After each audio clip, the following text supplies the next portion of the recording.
Hi, it's Imogen Lamport from Inside Out Style, coming to answer your colour and style questions. How do I feminise my classic style and even make it a bit sexy? Help! So when we think about classic style, I think she's talking about more conservative, more traditional sorts of clothing. So how do we feminise? So when we're thinking about the feminine style, so the classic tends to be fairly straight up and down. It's also low in pattern, low in texture, more more woven fabrics, a little bit heavier weight, more related to kind of, I suppose, simple kind of business wear and things like that. Simple trousers, simple tops, classic shirts, things like that. So made from cotton, made from woven, maybe from slightly stiffer fabrics as well. So when we think about the feminine, so classic is quite yang, it's quite stiff and straight and structured. If we think about the feminine, this is adding in a much more yin element to your style. So here we want to do is to add in a bit more softness, a bit more float or flowiness, and we might even want curve in there as well. So it could just be feminizing with a curvier shape of the silhouette of your outfit in some way or other.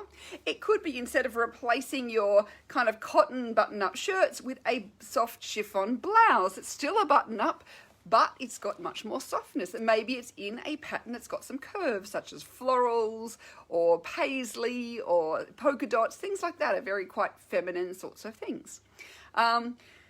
Replacing a pair of pants with a skirt, replacing a loafer with a ballet flat. These are all things we can do to feminize our style. And then, of course, if we want to add a little bit more sexy, this is when we get a bit more form-fitting, a bit lower cut potentially, showing off a little bit more skin, but it doesn't have to be a lot of skin. It's often a hint is much more sexy. I always remember that. Back in my dating years, I remember, one guy that I went out with, he said, I like my presents wrapped. So, you don't want to be having everything showing off. Like, part of the joy is the wrapping. And it's unwrapping the wrapping, of a present.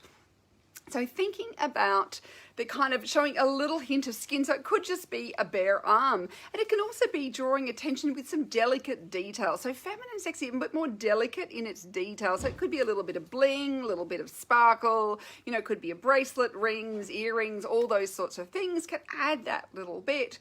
Or it can be a little bit, naughty, by even things like adding a bit of leather can be seen, particularly if you've got a more classic style, it is a little bit more edgy and can be seen as a little bit more sexy. Or even things like studding, metalware on clothes also has a little edgy, sexy feel to them. So you don't necessarily have to have it all hang out, and you'd probably, if you're more classic in your style, feel very uncomfortable if you did that. But it can be just, I'm going to wear things that really come in at the waist, a little bit more form-fitting, a little bit more fitted overall, that show off your shape, and have a little bit of softness to them as well. So I feel like there's an idea somewhere there that you go, oh, that appeals to me.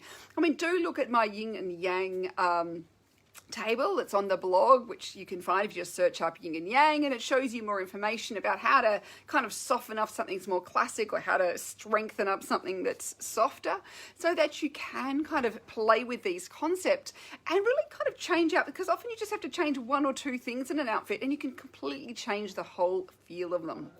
Hopefully that helps. So thanks so much for watching. Please do keep sending me your questions, Imogen at InsideOutStyleBlog.com.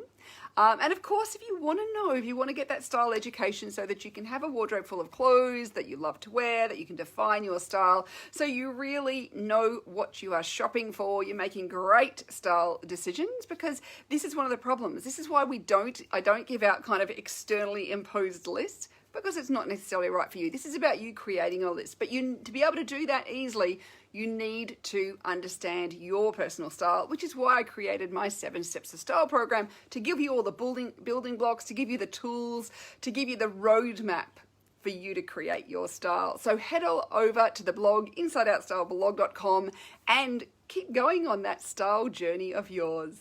Bye for now.